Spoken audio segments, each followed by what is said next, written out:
Senhor Maximiliano Reis, subsecretario de Relaciones Exteriores del Gobierno de México, estimado Víctor Villalobos, secretario de Agricultura y Desarrollo Rural de México, señor Vinicius Cerezo, secretario general del Sistema de Integración Centroamericana, señora Ninette Escobar, viceministra de Desarrollo Social de Guatemala, señor Alberto Benítez, viceministro de la Secretaría de Agricultura y Ganadería de Honduras, señor Carlos Enrique Cáceres, embajador de El Salvador en México, señores y señoras parlamentarios, integrantes de la Frente Parlamentaria contra el Hambre de América Latina y Caribe, estimados amigos y amigas.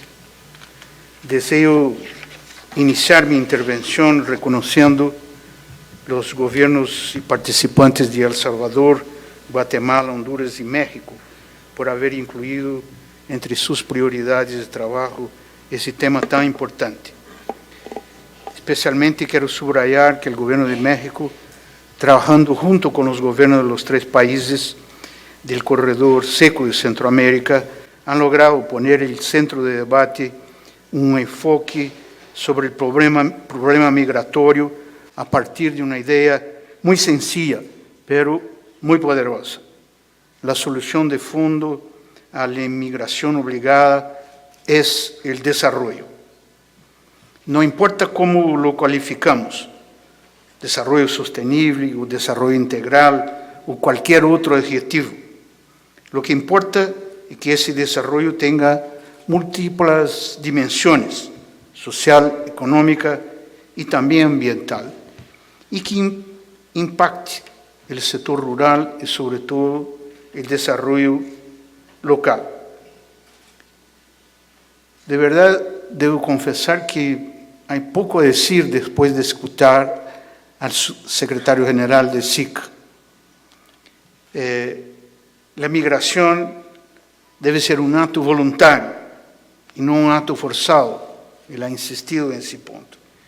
Fue exactamente ese principio que norteó el Sistema de Naciones Unidas a elaborar el año pasado el Pacto Mundial para la Migración Segura, Ordenada y Regular, en lo cual México ha ejercido un importante rol de liderazgo como uno de los países coordinadores. Hoy, en esa reunión de alto nivel, dedicamos nuestra atención a ese fenómeno migratorio que tiene su origen en el mundo rural. La migración rural siempre ha sido parte del proceso de desarrollo económico y social de la humanidad. Ha sido así desde que los primeros ancestros de la especie humana salieron de África en busca de eso que hoy llamamos de seguridad alimentaria. Pero la pregunta es, ¿por qué de pronto tenemos un fuerte aumento en el número de migrantes de origen rural en El Salvador, Guatemala y Honduras? Ustedes van a debatir sobre esa pregunta, pero yo puedo proponerles una hipótesis también ya mencionada. Al menos una parte importante de ese aumento de la migración se debe al impacto del cambio climático sobre el corredor seco centroamericano, cuyo deterioro está en la base de todo ese aumento creciente de migración. Es un sitio cuya vulnerabilidad climática es considerada extrema. Se trata de una región eminentemente rural, con 2/3 de la población en zona rural, donde el retraso de crecimiento de niños menores de 5 años puede llegar hasta 60%, dependiendo del lugar específico, y donde más de 1/3 de los jóvenes no tienen empleo, y donde 2/3 de la superficie es regularmente afectada por sequías prolongadas y severas. La migración rural aumenta porque esos factores se han agravado en los últimos años y porque cada vez más la integración entre ellos es perniciosa. las más frecuentes y severas sequías e inundaciones erosionan los medios precarios de vida rurales y aumentan la fragilidad de los agricultores familiares.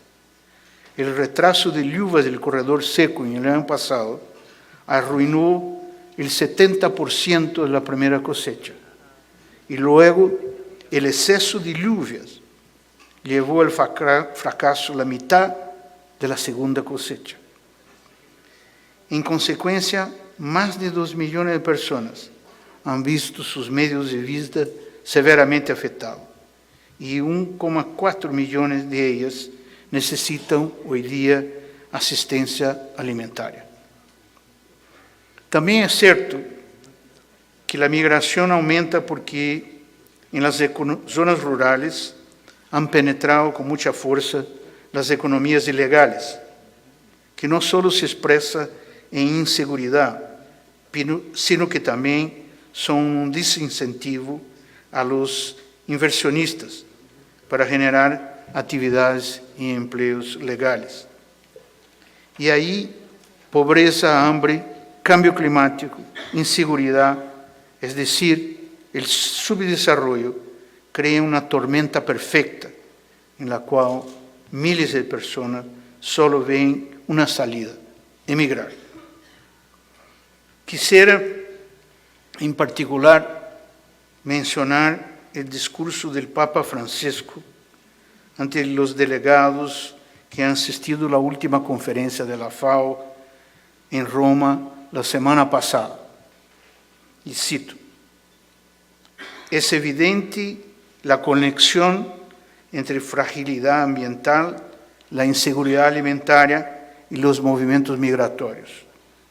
Se necesita promover un desarrollo agrícola en las regiones más vulnerables, fortaleciendo la resiliencia y la sostenibilidad del territorio.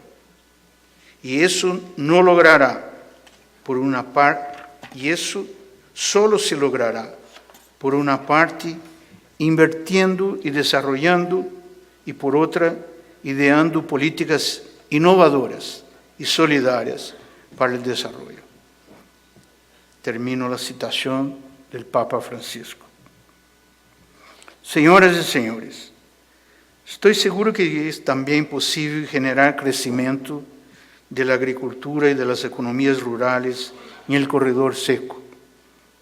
Me dice el secretario Villalobos que su país emplea muchos millones de jornales de trabajo en la agricultura comercial y en la agroindustria para la exportación, incluyendo cientos de mujeres y hombres jóvenes.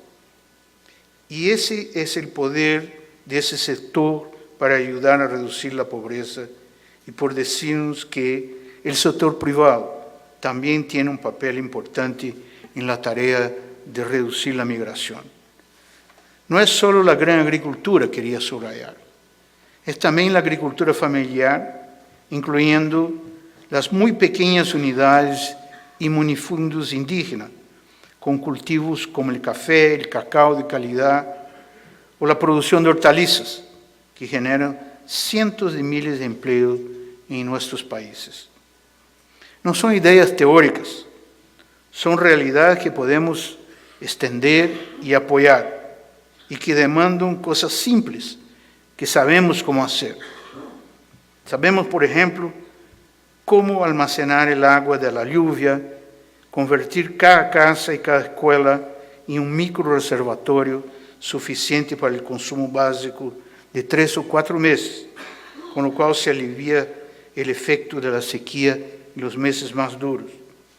Recuerden que el corredor seco llueve, y llueve bastante, entre 800 y 2.000 milímetros al año, pero muy concentrado. Y es esa concentración que está aumentando.